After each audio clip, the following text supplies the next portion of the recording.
Party people. How you doing?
Sorry about that.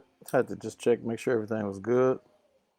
Um, this is section 5, continuing the conversation. Second day working, book 2.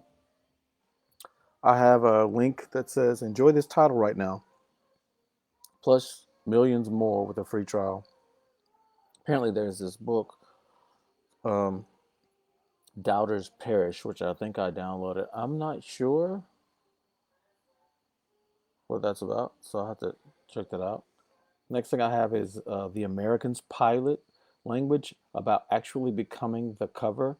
I downloaded the transcript, so I wanna review that. Mad Men, season 1, episode 8. Check the transcript. I think that's maybe Hobo Code. Thoughts and notes. Awakening. There's nothing wrong with magical thinking as long as you know you're doing it. Here's an example: Evangelical Christianity, the problem of not knowing. It's another note. Mad Men, season 1, episode 8, the Hobo Code. Don remembers his upbringing. There's another one. When I was in the hospital, I had dreams of my upbringing and started getting flashbacks of my life in an attempt to find meaning in my life threatening illness. Here's another one. I guess that's what men do. When nothing else matters, makes sense anymore. When nothing else makes sense anymore. When the road you were on runs out and you find yourself at the edge of a wilderness with not even a footpath carved through. It's so funny. When I wrote that, I was thinking of the Indian Creek Greenway and how if you go left, and for whatever reason I'd never gone left before, but as you walk through the beginning of the park, past the creek, over the little bridge, I always go right. But if you go left, you only have maybe a mile and a half to walk, and then the sidewalk literally runs out, and there's just like woods. So that was the image that came to my mind when I said that. I guess that's what men do. Right, we just said that. Could any of those questions have come up when there was space or time in excess to solve them? So I guess I'm asking myself,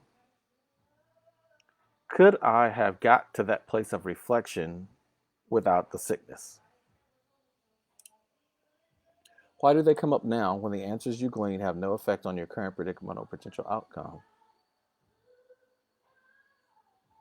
So I'm not sure what I'm asking myself there. I may be asking myself, at the time that they came up, I was in the hospital, not expected to live, right? the answers to those questions aren't really relevant in that space. In that it's not the most pivotal thing at that moment. At least it wasn't for me. Maybe if this is the end of life, those things are relevant, but for me, it was like almost nuisance. But yet, nuisance or not, wanted or not, solicited or not, they were there. And I think because they were there, I am still excited about doing this work 5 years later, right? And oh, I mentioned this before. The role of struggling and the pride I've had sharing with my family that the reason my life was so hard was because it was my turn, right? I've just mentioned that in the last video, I think. I was forging my way through a wilderness that was mine by lot. I had chosen this path, and the suffering came along with it. I wasn't just content with this suffering, I was happy to suffer. It meant that I was doing something right. After all, that's what my guide had said. Now back to the show. Don's mom puts a coin on the table for the stranger she just fed. So we're back to the hobo code. Don's dad removes the coin from the table and says, "Tomorrow when you finish some work." "Bless you," the stranger replies. We know how that ended. "Where are you from with all those manners?" This is the wife complimenting the hobo. "My mom always said that life is like a horseshoe." This is her continuing.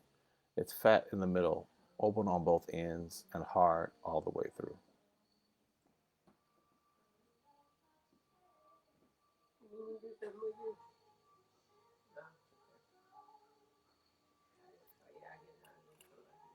Oh, I'm all set. Thank you.